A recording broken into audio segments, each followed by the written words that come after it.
मुझको राधा रानी के बारे में जानना है, क्योंकि ठाकुर जी के बारे में तो हर कोई बात करता है, जी। उनकी कथाएं तो बड़ी फेमस हैं, पर राधा रानी के बारे में बहुत कम लोग जानते हैं।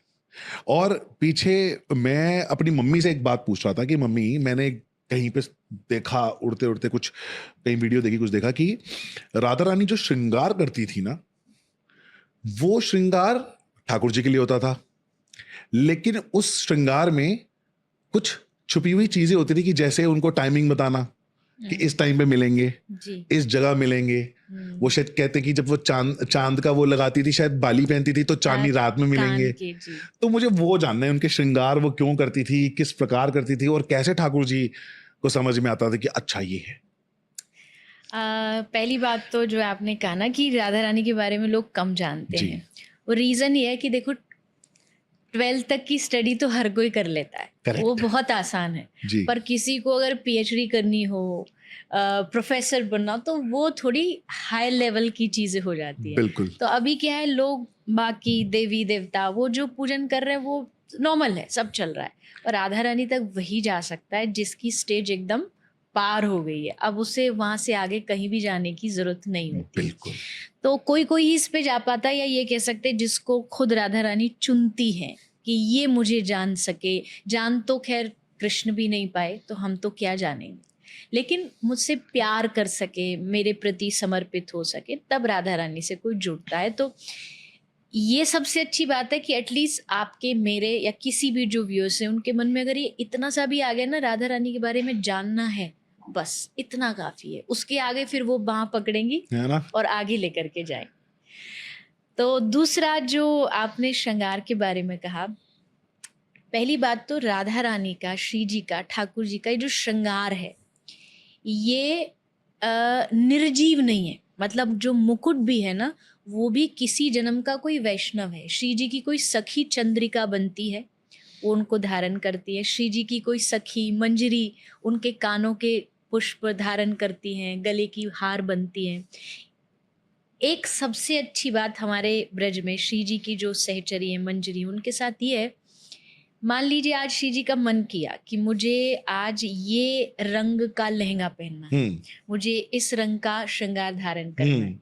ये साथ में बैठी उनकी सखी रूप मंजरी, लवंग मंजरी जो उनके नाम है, उनको पता लग गया। हाँ। वो श्री जी को सुख देने के लिए खुद वस्त्र बन जाती हैं। वो श्री जी को सुख देने के लिए खुद गले का हार बन जाएँगी। उनमें ये शक्ति है प्रेम की, कि वो समय के हिसाब से, श्री जी के मांग के हिसाब से, और उनकी सेवा इतनी उत्तम है कि अभी यहाँ बैठे-बैठे वो समझ जाएँगी कि श्री जी को प्यास लगी है। हुँ। वो बोलेंगी नहीं, पर हुँ। सेवा में वो इतनी निपुण है कि उनको समझ आ जाएगा इनको जल की प्यास लगी है, वो तुरंत जाएँगी और हुँ। लेके आएँगी। श्री जी सोचेंगी ये कहाँ, इसको कैसे पता हुँ। लगा? पर सेवा में वो इतनी उत्तीर्ण हो चुकी हैं कि हुँ। उनको कहना नहीं पड़ता। ओके। अब श्री जी का जो श्रृंगार है, उनकी जो पूरी भाव-भाव है, उनकी भंगिमा है, जैसे श्री जी की सबसे सुंदर कोई रहती है, तो वो केश है। हाँ।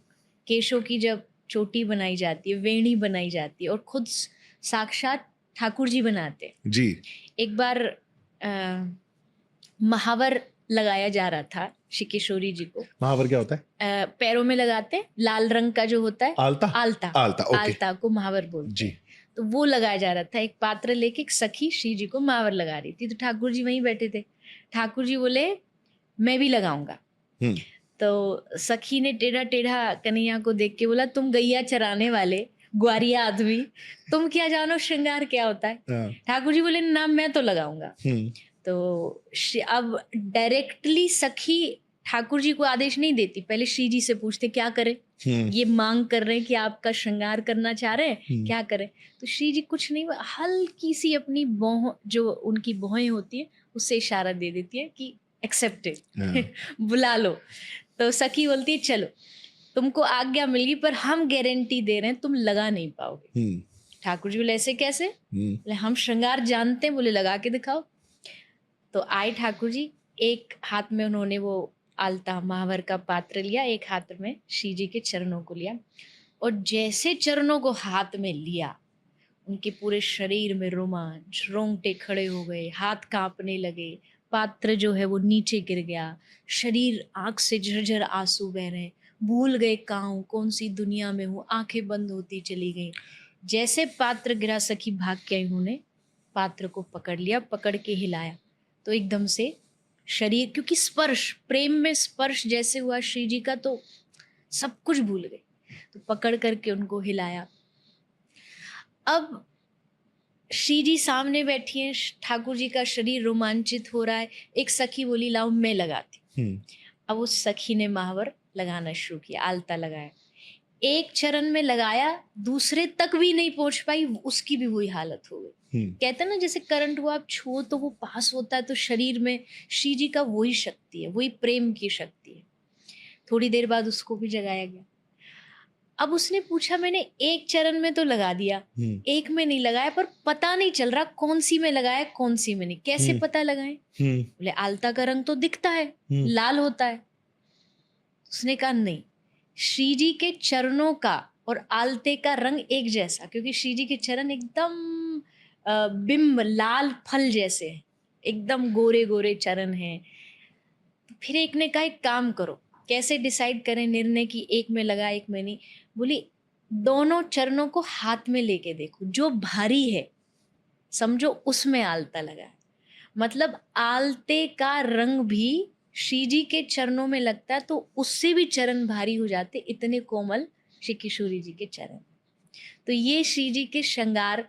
और दूसरी जो आपने कहा कि इशारा, हाँ, संकेत हर लीला में होता है। मान लीजिए आज श्री जी ने सीधे कान में अपने पुष्प धारण किए, तो इसका मतलब आज वंशीवट पे मिलेंगे। हाँ, आज इधर धारण किया है तो आज हम जाकर के यमुना जी के चीर घाट पे मिलेंगे। हाँ, और अगर बीच में किसी कारण से श्री जी कोई पुष्प लेकर के ऐसे उछाल देती है, तो इसका मतलब है आज मिलन का प्रोग्राम नहीं है। कैंसिल है। अच्छा, क्यों? क्योंकि आज थोड़ा खतरा है, कोई ना कोई सखी, कोई बाबा घर पे है या कुछ है। हाँ, तो उस ललिता जो तरीके सखी साथ में होती थी ना, उनके जिनसे ललिता ठाकुर जी डरते विशाखा थे। हमेशा साथ रहे। ये दो सबसे कठोर सखी हैं, ललिता और विशाखा। ठाकुर जी ललिता जू सखी से डरते थे, बहुत डरते थे है वो, ना? उनको एकदम सीधा करके रखती है क्योंकि ठाकुर जी तो टेढ़े तो हैं ही, जी। कुछ ना कुछ। और श्री जी एकदम सीधी है, जी, वो भोली है। तो ललिता वहां संग में खड़ी है कि ये टेढ़ा जो कुछ करेगा तो हाँ, हम हैं संभालने के हाँ, लिए। बिल्कुल। श्री जी के, ठाकुर जी की जो ब्रज की श्रृंगार लीला, मधुर लीला, इसको माधुर्य रस बोलते हैं। भक्ति 5 प्रकार की होती है, शांत रस, वात्सल्य, दास्य। ये माधुर्य रस, मतलब प्रेमी प्रियतम का जो रस होता है ना, वो ये ब्रज का, श्री किशोरी जी का और ठाकुर जी का ये रस है।